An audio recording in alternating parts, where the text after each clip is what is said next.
CPM-നെ സംബന്ധിച്ച് നിലവിലെ സർക്കാരിനെ സംബന്ധിച്ച് എല്ലാ കാര്യത്തിലും നവോത്ഥാനമുണ്ട്. ഇപ്പോൾ സ്വർണ്ണപ്പാളി വിവാദവുമായി ബന്ധപ്പെട്ടും അവസാനം അതിലൊരു പ്രതിയായി ഒരു സ്ത്രീ വന്നിട്ടുണ്ടല്ലോ.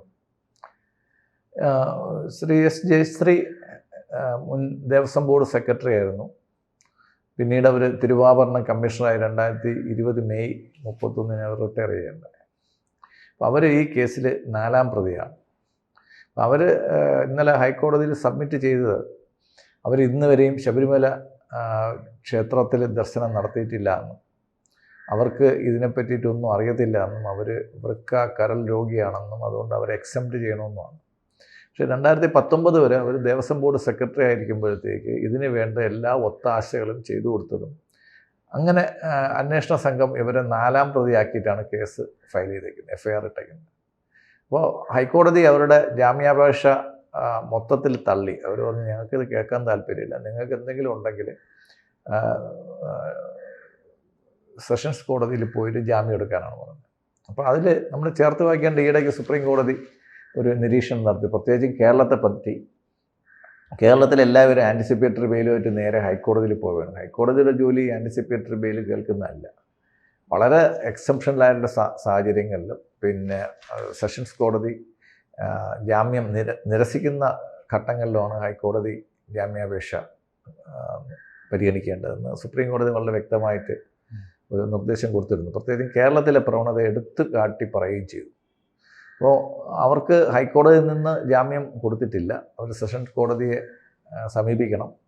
സമീപിച്ചു കഴിഞ്ഞാൽ സെഷൻസ് കോടതി ജാമ്യം കൊടുക്കുമോ, ആൻറ്റിസിപ്പേറ്ററി ബെയിൽ കൊടുക്കുമോ എന്നുള്ള കാര്യത്തിൽ വലിയ ഉറപ്പൊന്നുമില്ല. കാര്യം അതിൽ ഏറ്റവും പ്രധാനപ്പെട്ട ഈ തട്ടിപ്പിൽ വനിതയും പങ്കാളിയായിട്ടുണ്ടല്ലേ. കാരണം ഈ ശബരിമലയിൽ സ്ത്രീകളെ കയറ്റാൻ വേണ്ടിയാണല്ലോ നമ്മുടെ സർക്കാർ നവോത്ഥാനത്തിലേക്ക് കടന്നത്, വനിതാ മതിലിലേക്ക് കടന്നത്. അതിപ്പോൾ കേരളത്തിൽ വലിച്ചിട്ടുണ്ട്. കൃത്യമായി തന്നെ ഒരു വലിയ വെട്ടിപ്പ് കേസിലും വനിതയുടെ ദേവസ്വം ബോർഡിൽ വളരെ കാലം സേവനം അനുഷ്ഠിച്ച ഒരു സ്ത്രീയാണ്. എനിക്ക് വ്യക്തിപരമായിട്ട് അവരെ അറിയാം. തിരുവനന്തപുരത്ത് അവർ വർക്ക് ചെയ്തിട്ടുണ്ടായിരുന്നു. അവർ ഇതിൽ ദേവസ്വം ബോർഡിൽ തിരുവനന്തപുരത്ത് ആസ്ഥാനത്തിരുന്നാണ് അവർ ജോലി ചെയ്തതെങ്കിലും ദേവസ്വം ബോർഡിലുള്ള അവരറിയാതെ ഒരു ഫയലും നീങ്ങാത്ത ഒരവസ്ഥയിലായിരുന്നു. അതുപോലെ പാർട്ടിയുടെ ഏറ്റവും വിശ്വസ്തയായ ഒരാളും കൂടെയായിരുന്നു. ശ്രീ വാസുവിനെ പോലെ തന്നെ അവർ ഏറ്റവും വിശ്വസ്തയായ ഒരു സഖാത്തിയായിരുന്നു. എന്തായാലും ഇന്ന് കൂടുതൽ അറസ്റ്റുകൾ ഉണ്ടാകാനുള്ള സാധ്യതയുണ്ട്. കാര്യം പൊതുവെ ആൾക്കാർക്ക് ഈ അന്വേഷണ സംഘത്തിലുള്ള വിശ്വാസം നഷ്ടപ്പെട്ടിരിക്കുന്ന ഒരവസ്ഥയാണ്. കാര്യം ഇതുവരെ 3 ഉദ്യോഗസ്ഥന്മാരെ മാത്രം, അത് വളരെ ജൂനിയർ ലെവലിലുള്ള 3 ഉദ്യോഗസ്ഥന്മാരെ മാത്രം അറസ്റ്റ് ചെയ്ത് സംഭവം കഴിച്ചിലാക്കി, കണ്ണൂർ ഭാഷയിൽ പറഞ്ഞ സംഭവം കഴിച്ചിലാക്കി നിൽക്കുന്ന ഒരവസ്ഥയാണ് കാണുന്നത്. പക്ഷേ ഇതുവരെ ദേവസ്വം ബോർഡിലെ ഉദ്യോഗസ്ഥന്മാരായ ആൾക്കാരെ പ്രതി ചേർത്തിട്ട് പോലും ഇതുവരെ അവർക്ക് അന്വേഷണ വിധേയമായിട്ട് അവരെ സസ്പെൻഡ് ചെയ്യുക പോലും ചെയ്തിട്ടില്ല എന്നുള്ളതിൽ നിന്ന് ഗവൺമെൻറ്റിന് ഈ കാര്യത്തിലുള്ള താല്പര്യം നമുക്ക് മനസ്സിലാക്കാം. കാര്യം അവർക്ക് ഈ ഉള്ള സമയം കൊണ്ട് കൂടുതൽ രേഖകൾ നശിപ്പിക്കപ്പെടാനും തിരുത്താനും ഒക്കെയുള്ള സാഹചര്യം അവർക്ക്, സാക്ഷികളെ സ്വാധീനിക്കാനും ഒക്കെയുള്ള സ്വാധീനം അവർക്ക് ചെയ്തു കൊടുക്കുകയാണ് ഗവൺമെൻറ് ചെയ്യുന്നത്. അപ്പോൾ ഗവൺമെൻറ്റിന് ഒരു പക്ഷപാതിത്വം ഉണ്ട് എന്നുള്ള കാര്യം പരക്കെ സമ്മതിച്ചിട്ടുള്ള കാര്യമാണ്. കാര്യം ഇങ്ങനൊരു വിഷയം ഉണ്ടായിട്ട് ഇതുവരെ ദേവസ്വം ബോർഡ് ഒരു പരാതി പോലും കൊടുത്തിട്ടില്ല എന്നുള്ളതാണ് ഏറ്റവും രസകരമായിട്ടുള്ള കാര്യം. കാര്യം നമ്മുടെ ഒരു വസ്തു നഷ്ടപ്പെട്ട് കഴിഞ്ഞാൽ നമ്മളാണ് പരാതി കൊടുക്കേണ്ടത്. ഇവിടെ നമ്മൾ പരാതി കൊടുത്തില്ല, ഹൈക്കോടതിയാണ് പരാതി കൊടുത്തേക്കുന്നത്. ദേവസ്വം ബോർഡ് കൊടുക്കേണ്ട പരാതി ഹൈക്കോടതിയാണ് കൊടുത്തേക്കുന്നത്. എന്നിട്ട് ദേവസ്വം ബോർഡ് അവൻ്റെ ഉദ്യോഗസ്ഥരെ സസ്പെൻഡ് ചെയ്യുന്നില്ല. ഇപ്പോഴന്നെ അതിൻ്റെ പ്രധാനപ്പെട്ട ഒരു രേഖ കണ്ടുപിടിച്ചത് SITയുടെ ഒരു റെയ്ഡിലാണ് കണ്ടുപിടിച്ചത്. അപ്പം ദേവസ്വം വിജിലൻസും പക്ഷെ പലരും ഉന്നയിക്കുന്നത് ഈ വൈകുന്നു എന്നാണല്ലോ ഇത്. കാരണം ഈ ഒരു പ്രതി അറസ്റ്റ് ചെയ്ത് 2 ആഴ്ച കഴിഞ്ഞായിരിക്കും അടുത്ത പ്രതി. അതെ, ഇപ്പോൾ പ്രധാനപ്പെട്ട പ്രതികളെ അറസ്റ്റ് ചെയ്യേണ്ട സമയം കഴിഞ്ഞു, അവരെ കസ്റ്റഡിയിൽ ചോദ്യം ചെയ്യേണ്ട സമയം കഴിഞ്ഞു. എന്നിട്ടും വളരെ ഒരു മെല്ലെപ്പോക്കാണ് ഈ അന്വേഷണ ഉദ്യോഗസ്ഥരുടെ ഭാഗത്തു നിന്നുള്ളതാണ് പൊതുവെയുള്ള ജനങ്ങളുടെ അഭിപ്രായം. വളരെ പ്രത്യേകിച്ച് ശബരിമല ഇലക്ഷൻ വരെ നീട്ടിക്കൊണ്ടു പോകണമെന്ന് ചിന്തയില്ല. ഇല്ല, ഇലക്ഷൻ വരെ നീട്ടാൻ പറ്റില്ല. ഇപ്പോൾ ശബരിമലയുടെ മണ്ഡലകാലം തുടങ്ങുകയാണ് ഈ മാസം 15-ാം തീയതി. അപ്പോഴത്തേക്കും പഴയ മേൽശാന്തിമാരെ ചോദ്യം ചെയ്യുന്നില്ല. ജയരാമൻ നമ്പൂതിരിയെ പോലുള്ള പാർട്ടിക്ക് ഏറ്റവും വിധേയരായിട്ടുള്ള പല മേൽശാന്തിമാരുമുണ്ട്. ഈ മേൽശാന്തിമാരിലോട്ടൊന്നും ഇതുവരെ അന്വേഷണം പോകുന്നില്ല എന്നുള്ളതാണ് കാര്യം. മേൽശാന്തി പുറപ്പെടാശാന്തിയായിട്ട് അവിടെ ഉണ്ടാകുന്നത് ഇതൊക്കെ സംരക്ഷിക്കുന്നതിൻ്റെ എല്ലാം മേൽനോട്ടത്തിന് വേണ്ടിയിട്ടാണ്. അത് ശാന്തിപ്പണി ചെയ്യുന്നില്ലെങ്കിലും അദ്ദേഹം മേൽശാന്തിയായിട്ട് ഉണ്ടാകേണ്ടത് ഇത്തരം കാര്യങ്ങൾ ശ്രദ്ധിക്കാൻ കൂടെ വേണ്ടിയാണ്.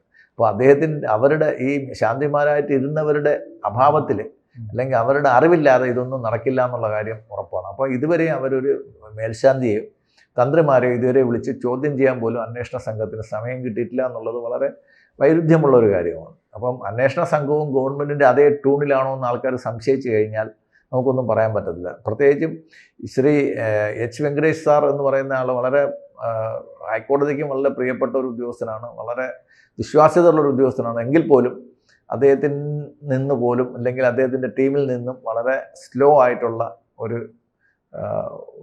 മൂവ്മെൻ്റാണ് നമ്മൾ കാണുന്നത്. കാര്യം തൊണ്ടി പിടിച്ചെടുത്തിട്ട് പോലും തൊണ്ടി പിടിച്ചെടുത്ത സ്ഥലങ്ങളിൽ ഇപ്പോൾ ഈ ഉണ്ണികൃഷ്ണൻ പോറ്റിയുടെ സഹോദരിയുടെ വീട്ടിൽ നിന്നാണ് തൊണ്ടി പിടിച്ചെടുത്തത്. അവരെ ഇതുവരെ അറസ്റ്റ് ചെയ്തിട്ടില്ല. അങ്ങനെ അറസ്റ്റ് ചെയ്യേണ്ട പ്രധാനപ്പെട്ട ഒരുപാട് പേര് അതിനകത്തുണ്ട്. അവരാരെയും രമേശ് ഈ സ്വർണം ചെന്നൈയിൽ നിന്ന് ഹൈദരാബാദിലോട്ട് കടത്തിക്കൊണ്ടുപോയ ആൾ, അങ്ങനെ ഈ കേസുമായിട്ട് വളരെ ഡയറക്റ്റായിട്ട് ബന്ധം ഉണ്ടാവുകയും അത് സ്ഥാപിക്കപ്പെടുകയും ചെയ്തിട്ട് പോലും അറസ്റ്റുകൾ വൈകുന്നതിൽ ഭക്തർക്ക് പ്രത്യേകമായിട്ടും പൊതുജനങ്ങൾക്ക് പൊതുവായും വളരെ ആശങ്കകളുള്ള ഒരു കേസായിട്ട് ഇത് മാറിക്കൊണ്ടിരിക്കുകയാണ്. അപ്പോൾ ഈ അന്വേഷണം ഈ പാർട്ടിയുടെ ആവശ്യമാണോ അവസാനിപ്പിക്കുക എന്നതുള്ളത്? അല്ലേ, പാർട്ടി അറിയാതെ ദേവസ്വം ബോർഡിൽ ഒന്നും നടക്കത്തില്ല. കാര്യം അവിടുത്തെ ദേവസ്വം ബോർഡിലെ ഏറ്റവും പ്രധാനപ്പെട്ട യൂണിയൻ എന്ന് പറയുന്നത് CPM-ന്റെ യൂണിയനാണ്.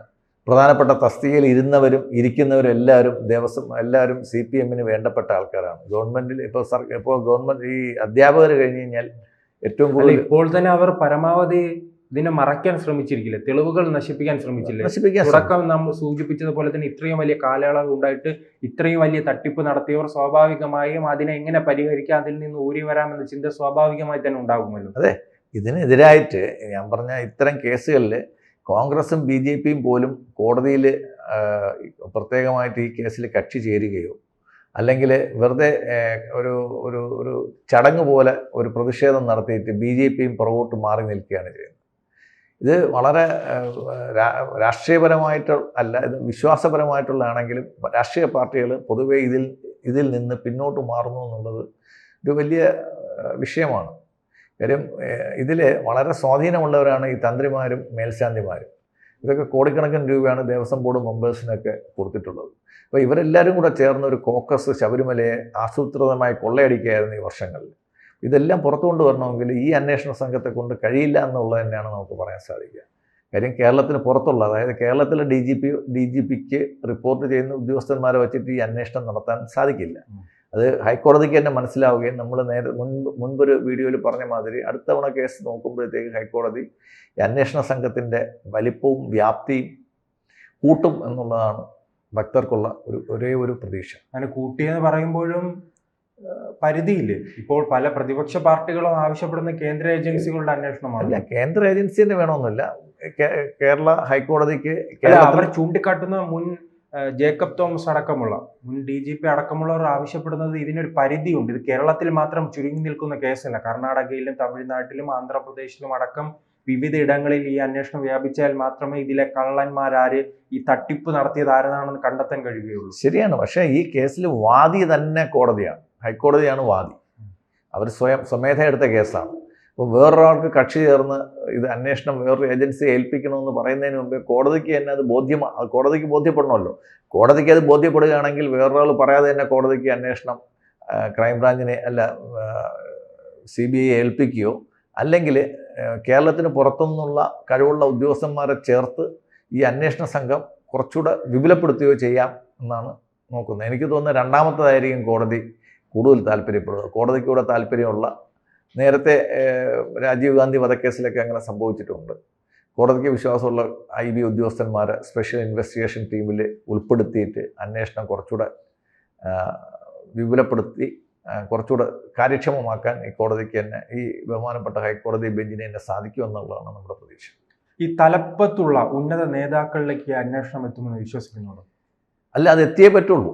കാര്യം ഈ പ്രതികളെ കൃത്യമായി ഇപ്പോൾ അറസ്റ്റായ 3 പ്രതികളെ കൃത്യമായി ചോദ്യം ചെയ്യുകയാണെങ്കിൽ, നാലാമത്തെ ഇന്ന് ജയശ്രീയും വാസുവിനെയും ഇന്ന് അറസ്റ്റ് ചെയ്യാനുള്ള ഒരു സാധ്യതയാണ് നമ്മൾ കാണുന്നത്. കാര്യം ഇവരെയും കൂടെ അറസ്റ്റ് ചെയ്താലേ മറ്റുള്ളവരുടെ മൊഴിയുമായിട്ട് കൊറാബറേറ്റ് ചെയ്ത് ഇവരുടെ മൊഴികൾ അവരെ കൂടെ ഇരുത്തി ചോദ്യം ചെയ്ത് കഴിഞ്ഞാൽ അവരുടെ മൊഴികൾ തന്നെ കോടതിക്ക് മുമ്പ് നമുക്ക് കൊടുക്കാൻ സാധിക്കത്തുള്ളൂ. കാര്യം ഇപ്പോൾ തന്നെ ഇത് സംഭവം നടന്നിട്ട് ഏകദേശം 2 മാസത്തോളമായി. കഴിഞ്ഞ സെപ്റ്റംബർ 7-ാം തീയതിയാണ് ഈ സ്വർണ്ണപ്പാളി മോഷണം കണ്ടുപിടിക്കപ്പെടുന്നത്. ഒക്ടോബർ 7-ആയി, നവംബർ 7-ആവുന്നു. 2 മാസമായിട്ടും ഗവൺമെൻറ് എന്ത് ചെയ്തു എന്ന് ചോദിച്ചു കഴിഞ്ഞാൽ ഒന്നും ചെയ്തിട്ടില്ല എന്നുള്ളതാണ്. ഗവൺമെൻറ്റിൻ്റെ ഭാഗത്തു നിന്ന് ഒന്നും ചെയ്തിട്ടില്ല. പ്രത്യേക അന്വേഷണ സംഘം എന്തെങ്കിലും വേണമെങ്കിൽ ചെയ്തോട്ടെ എന്നുള്ള രീതിയിൽ നിസ്സംഗരായിട്ടിരിക്കുന്ന ഒരു ആഭ്യന്തരമന്ത്രിയാണ് നമ്മൾ കാണുന്നത്. കൂടുതൽ വാർത്തകളും വിശേഷങ്ങളും നിങ്ങളിലേക്ക് എത്താൻ ABC മലയാളം സബ്സ്ക്രൈബ് ചെയ്യുക, ബെൽ ബട്ടണും അമർത്തുക.